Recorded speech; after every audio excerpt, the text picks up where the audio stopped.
In this lesson, we're going to be going over DEFT Linux. Now, DEFT Linux is a particular distribution of the Linux operating system that has applications installed on it geared towards doing computer forensics or incident response. I've got DEFT Linux installed, but it's actually based on Ubuntu 11.10. So that's the distribution that underlies DEFT.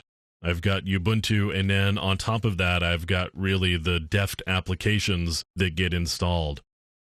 Now, DEFT is available as a live CD, so you could boot it up on any system that you wanted to do forensics for and be able to analyze the hard drive as well as be able to capture images of that hard drive and maybe export them to a USB stick if you could get it to fit, or some other external type of evidence storage like an external hard drive.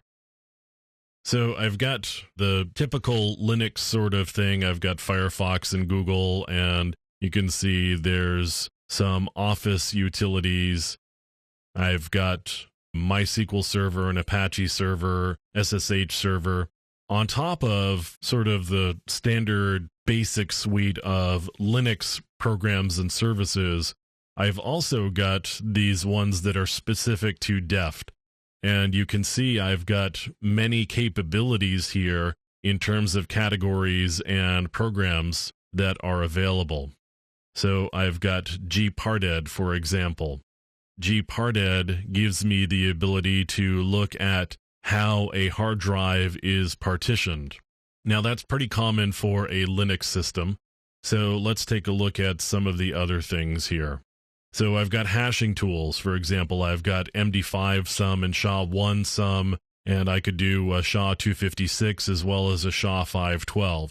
So I've got a lot of capabilities in terms of doing hashing. Now, imaging tools, and we've spent a lot of time talking about how you gather and manipulate and verify images, and here's some tools that you could use to actually create those images. As I said, you could boot this up as a live CD and capture an image. So we've got DCFL DD that we have looked at before, and various flavors of DD. And we've got another one here called Cyclone.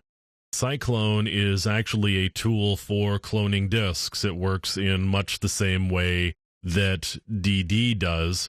It's kind of a curses interface. So right now it's presented me the hard drives that are installed here, and all I have to do is type the disk name or the partition name that I want to clone, and it will go off and do the cloning for me. So what else do we have available for tools under DEFT? We've got the imaging tools, we've got hashing tools, there's data carving tools here. So PhotoRec would allow me to recover graphics files or image files.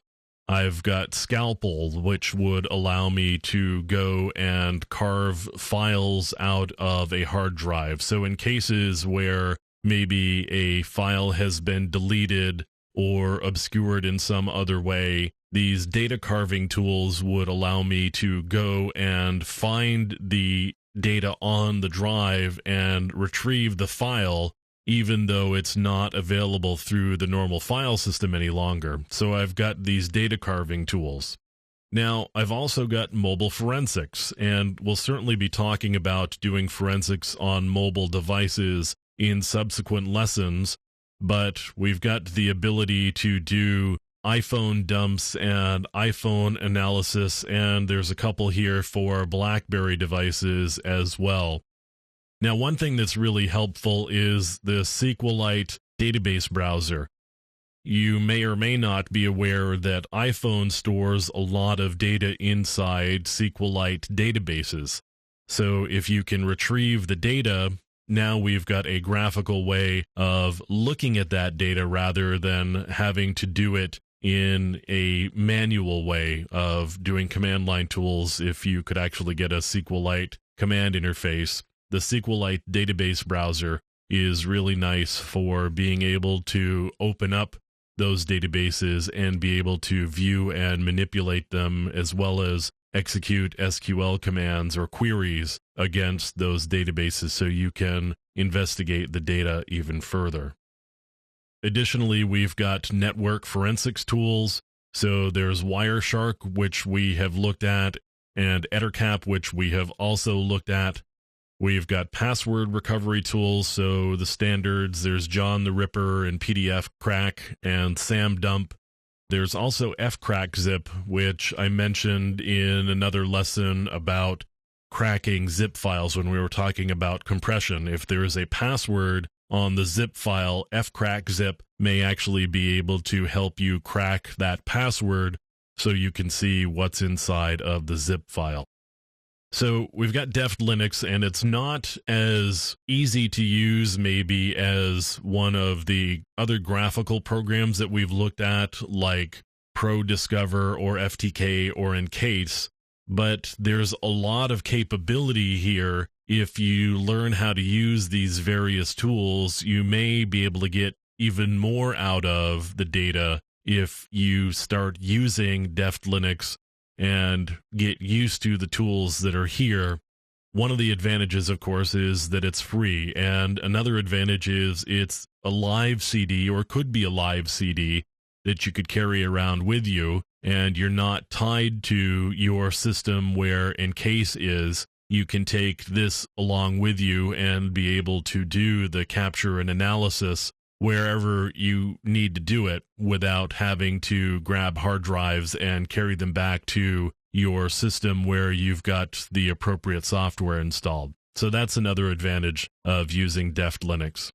And again, this is very targeted towards doing forensic analysis. So you may want to go out and get yourself a copy of DEFT Linux and start looking at it.